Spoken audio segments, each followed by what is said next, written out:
ជួយភ្លៀងសូមឲ្យផ្ទះនាងលិចបាត់លិចហើយអាងស្កាត់ហើយនាងមកនៅជុំគ្នាសូមភ្លៀងឲ្យខ្លាំងលិចផ្ទះពុំងា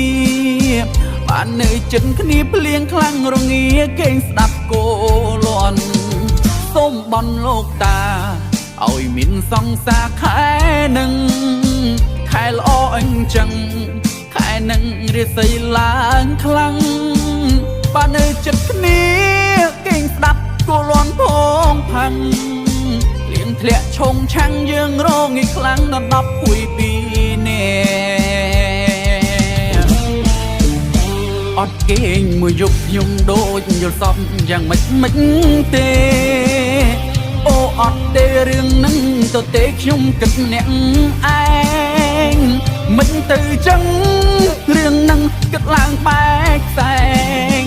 ចុះឡើងខ្ញុំគិតម្នាក់ឯងអត់មានគេសង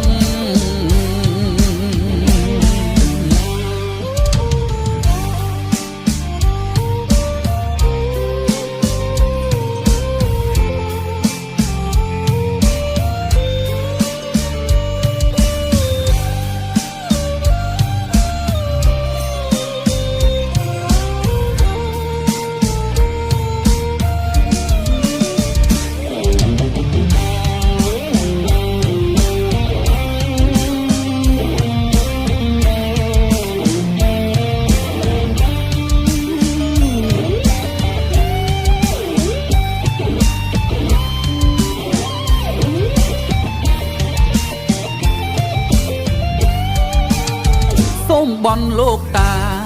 ឲ្យមានសង្សារខែនឹងខែល្អអញ្ចឹង